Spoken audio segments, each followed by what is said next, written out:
दोस्तों, आपका अपना चैनल आपका लक्ष्य में स्वागत है। खान सर के द्वारा समझाया गया गेहूं निर्यात आपके सामने है। शिक्षा के क्षेत्र में एक अलग ज्योति जगाने वाले खान सर, देखिए वीडियो।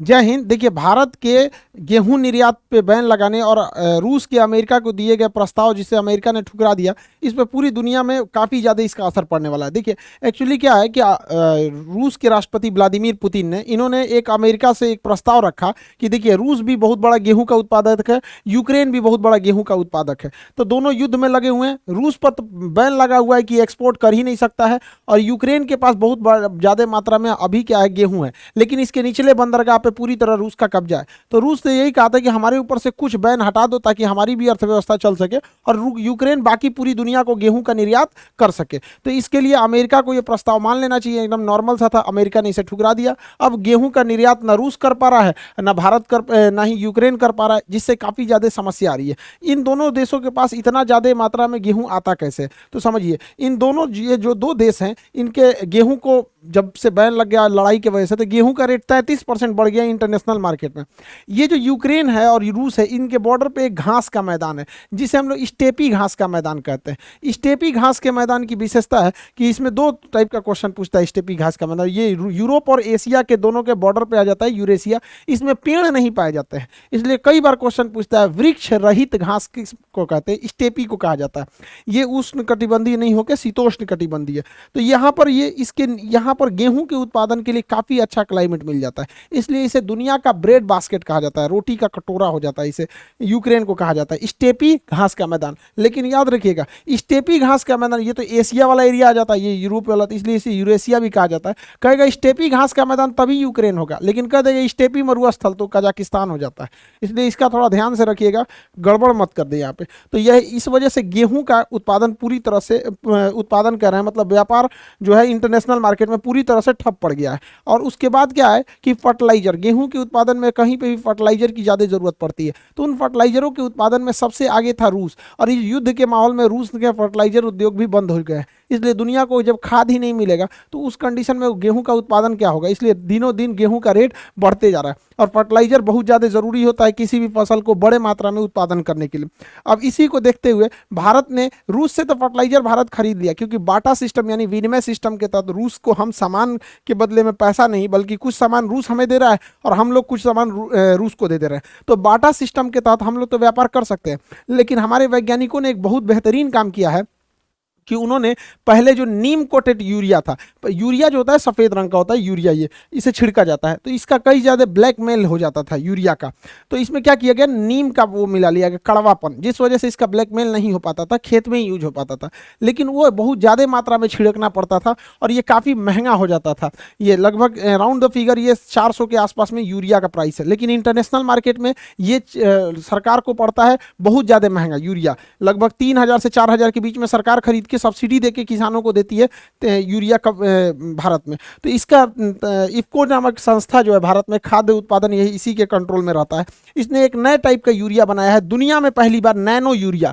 नैनो यूरिया पार्टिकल जबरदस्त इसलिए है क्योंकि यह महज आधा लीटर से 1 एकड़ जमीन में इसके यूरिया का छिड़काव किया जा सकता है। और आधा लीटर 250 रुपये खर्च आएगा, 250 में 1 एकड़ किया जा सकता है, यानी जहां 50 बोरा लगता था वहां आधा लीटर लगेगा। अब इससे क्या है कि अब जब आधा लीटर ही खरीदना है तो महंगाई ज़्यादा मायने नहीं रखती है, जब क्वांटिटी ज़्यादा खरीदना है तब ना आदमी महंगा खरीदता है। तो हम लोग इसको मतलब आधा लीटर से 1 पूरे एकड़ तक हम लोग यूरिया का छिड़काव कर सकते हैं। और इसे छिड़कना पड़ता है क्योंकि लिक्विड फॉर्म में रहेगा। यहाँ पर किसी भी फसल के लिए क्वेश्चन हमेशा याद रखिएगा कि जब खेती करते हैं और उसमें खेती में जब फसल लग जाती है खेती के लिए, तो उसमें नाइट्रोजन, फास्फोरस और पोटेशियम, ये 3 चीज़ों की जरूरत होती है, जिसमें सबसे ज़्यादा नाइट्रोजन 4 गुना होना चाहिए और 2 गुना फास्फोरस और एक हिस्सा उसका पोटेशियम होना चाहिए। NPK, नाइट्रोजन, फास्फोरस और पोटेशियम, ये रेशियो होता है। लेकिन जब बीज बोया जाता है खेती के लिए तो वो अलग हो गया, लेकिन जब बीज बोएंगे लगाएंगे तो उसमें भी नाइट्रोजन, फास्फोरस और पोटेशियम चाहिए होता है, तो वहाँ नाइट्रोजन कम चाहिए होता है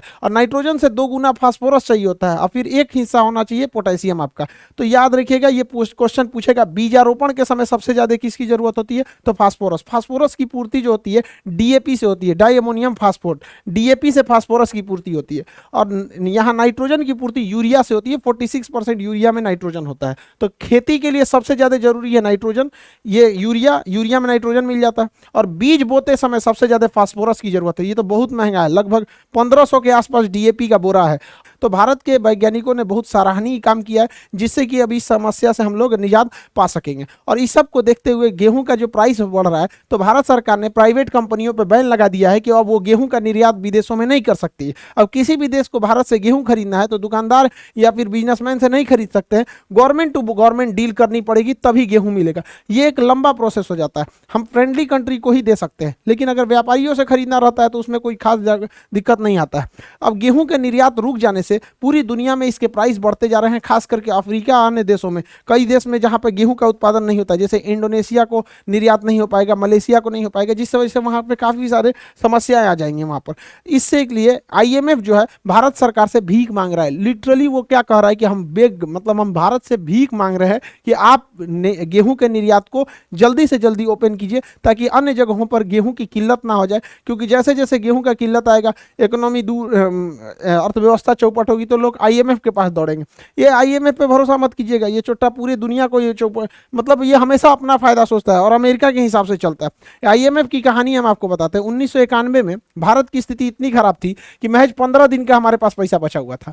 जो हाल श्रीलंका का आज है ना, उससे भी बुरा हाल हो गया था हम लोग का 1991 में, 1991 में, 1991 में। उस समय प्रधानमंत्री पीवी नरसिम्हा राव थे और वित्त मंत्री मनमोहन सिंह थे। पीवी नरसिम्हा राव का दिमाग ही हिल गया, क्या करना चाहिए। उन्होंने सारी जिम्मेदारी वित्त मंत्री मनमोहन सिंह के ऊपर दिया था और हम लोगों को अपने रिजर्व बैंक का सोना गिरवी रखना पड़ा था, तब जाके हम लोग को पैसा मिला था। और आईएमएफ ने हमें शर्त रखा था कि आप अपने यहाँ लिबरलाइजेशन कीजिएगा, यानी विदेशी कंपनियों के साथ भेदभाव नहीं कीजिएगा, उनको भी बराबर का मान्यता दीजिएगा। प्राइवेटाइजेशन कीजिएगा, प्राइवेट कंपनियों को भी आने दीजिएगा। ग्लोबलाइजेशन मतलब होगा कि विदेशी कंपनियों को आने से नहीं रोकिएगा।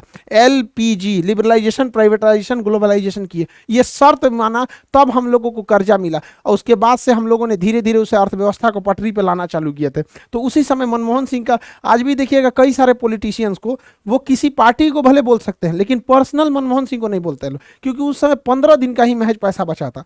क्वेश्चन पूछेगा उदारीकरण यानी लिबरलाइजेशन किसके समय हुआ, तो लड़का गलती से मार देता है मनमोहन सिंह। मनमोहन सिंह उस समय वित्त मंत्री थे, जबकि पीवी नरसिम्हा राव जो थे वो प्रधानमंत्री थे। तो कहेगा किसके समय उदारीकरण यानी एलपीजी हुआ था, तो पीवी नरसिम्हा राव 1991 के। उसी समय हम लोगों ने विदेशी कंपनियों को आने की छूट दे दी थी, जिस वजह से विदेशी कंपनियां दौड़ पड़ी।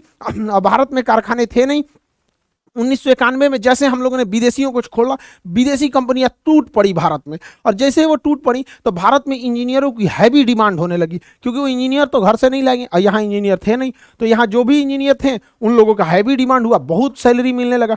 तो एकदम दिमाग में बैठ गया, जिसको देखो इंटर पास इंजीनियर आज इतना ज़्यादा भर गए और फैक्ट्रियाँ तो आ नहीं रही हैं। तो ये 1991 में था। यही आईएमएफ है जो भारत को उस समय आंख दिखाता था, और आज भारत से यहाँ पर ये लोग भीख मांग रहे हैं। और अजीब स्थिति है, देखिए पाकिस्तान भीख मांग रहा है आईएमएफ से और आईएमएफ मांग रहा है भारत से। ये स्थिति है, ये भारत के किसानों के बदौलत है। इनका कहना है कि गेहूं पे से निर्यात को प्लीज हटा दीजिए।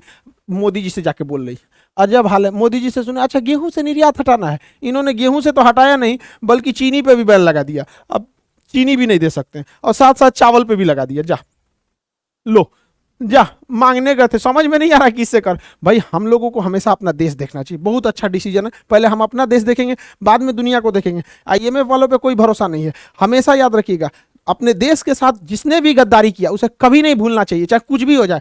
70 के दशक में जब हमारे यहाँ गेहूं नहीं था, हमारे यहाँ सूखा पड़ गया था, तो हम लोग अमेरिका से गेहूं मांगे थे, भीख नहीं मांगे थे, खरीदे थे। तो अमेरिका ने सुअर को खाने वाला गेहूं दिया था भारत को। सोचिए, सुअर को जो खाने के लिए गेहूं दे। आज ये हम लोग को कह रहे हैं कि हम लोग के गेहूं का निर्यात कर देना चाहिए। इन सब पे कभी भरोसा नहीं करना चाहिए। कभी भी अपने देश के साथ हुए गद्दारी को नहीं भूलिएगा, अपने आखिरी सांस तक। याद कीजिए, आज से 2 साल पहले जब डोनाल्ड ट्रंप प्रधानमंत्री थे, वहाँ के राष्ट्रपति थे, जब कोरोना का संकट आया था, उनकी यहाँ दवाइयों की खोज ऐसा लगा था कि पहले हो जाएगा, तो उन्होंने अपने यहाँ दवाइयों के निर्यात पर बैन लगा दिया था। इवन कि सिरिंज तक पे भी बैन लगा दिया था कि सब सिरिंज कहाँ से यूज करेगा, सब भारत वालों को तो इतना आता नहीं है, कहाँ से लाएगा सब। देख लो अमेरिका, मार दिया गया आदमी तमाचा यहाँ पे तुमको, लोल कहीं का। आज हम लोग पूरी अपने देश की पूरी जनसंख्या को हम लोगों ने वैक्सीनेशन लगा दिया। दुनिया में जहां भी वैक्सीन लगी हुई है उसमें सबसे ज्यादा योगदान भारत की है यहाँ पर। तो ये लोग बैन लगा दिए। तो ये जब इनका देश करेगा ना कुछ, तो सब सही है। ये जिसका मन जहां बम मार देंगे, लीबिया में जाके मार देंगे, तुर्की में मार देंगे, सीरिया में मार देंगे, कहीं मार देंगे। और जहां हम लोग कश्मीर में जाएंगे तो कह देंगे पंचायती करने आने के लिए। इसलिए हमेशा अपने देश के बारे में सोचना चाहिए। बहुत अच्छा डिसीजन है भारत सरकार का, बैन नहीं हटाना चाहिए। दुनिया को भी तो समझ में आए। अच्छा ये बताइए, पेट्रोलियम देशों का अपना संगठन है, वो लोग का देखते हैं कि पेट्रोल महंगा हो गया तो पेट्रोल का बेचना ही बंद कर देते हैं। महंगा हो जाता है तब बेचते हैं। चोट्टा कहीं का, पेट्रोल तुम बेचोगे अपने हिसाब से, गेहूं बेचेंगे हम लोग नहीं। तुम पेट्रोल रोको, हम गेहूं रोकेंगे। सैल्यूट है किसानों को यहाँ पर। हम लोगों को ऐसा होना चाहिए और आईएमएफ को घुटने पे लाना चाहिए। आईएमएफ कहता है कि दुनिया में जो भी व्यापार करना है 5 गो मुद्रा में कीजिए। स्पेशल ड्राइविंग राइट, इसे कागजी स्वर्ण भी कहते हैं, एसडीआर। क्या क्या भैया? तो अमेरिका का डॉलर, यूरोपीय यूनियन का यूरो, चीन का युआन, जापान का येन और ब्रिटेन का पाउंड स्टर्लिंग। मतलब 5 देश में व्यापार कर सकते हैं हम लोग। हम लोग रुपया में व्यापार नहीं कर पाते। वो किसी देश से अच्छा रिलेशन है, जैसे ईरान से है हम लोग का मित्रवत रिलेशन है, तो ईरान का पेट्रोल का पैसा हम लोग डॉलर में न करके रुपया में कर देते हैं। अमेरिका उस पर भी घुस आता है। तो भारत सरकार को भी बैन लगा, इस तरह पे प्रेशर लगाना चाहिए कि भैया जब चाइना का शामिल कर दिए तो हम लोग का भी शामिल कर दो। मौका मिलना चाहिए ऐसा, ताकि स्ट्रिक्ट एक्शन लेना चाहिए। आज हमारा देश पूरी दुनिया के सामने एक पावर बन के बैठा है किसानों के बदौलत। सोचिए, पूरी दुनिया का, हम भारत की बात नहीं करें, पूरी दुनिया में 35% लोग जो खाना खाते हैं वो भारत के किसानों से जाता है। रीजन समझिए, दुनिया का 17% लोग तो अकेले भारत में रहते हैं, और भारत में जो लोग खाना खा रहे हैं भारतीय किसानों ने जो उनको उगाया है। इसके अलावे, इस 17% के अलावे हम लोग निर्यात करते हैं। तो पूरी दुनिया में जिन लोगों के मुंह में अनाज जा रहा है, जो खाना खा रहे हैं ना, वो 33% भारत के किसानों ने उपजाया है। ऐसे किसानों के लिए सोच सकते हैं, हमारे देश के किसानों के लिए जय जवान जय किसान। लेकिन इसी के साथ दुखद भी ये कहना पड़ता है कि इन किसानों की स्थिति देखिएगा तो बहुत दयनीय है। इनको कोई नहीं पूछता है। सूखा आए, बाढ़ आए, कोई सामाजिक इन लोग के लिए सुरक्षा नहीं है। अजीब सी स्थिति इन बेचारों के लिए बनी हुई है। देखिएगा गुजरात में, महाराष्ट्र में सूखा की वजह से, हालांकि हर जगह के किसानों की कम बेसी स्थिति वैसी है, लेकिन चूंकि गुजरात, महाराष्ट्र ये सब के एरिया में सूखा भी ज़्यादा पड़ता है, वहाँ किसानों का सुसाइड रेशियो बहुत ज़्यादा है। तो सोचिए, ये आज आज़ादी के इतने सालों के बाद अगर किसानों के प्रति इस तरह से दुर्दशा है तो ये अच्छी बात नहीं है।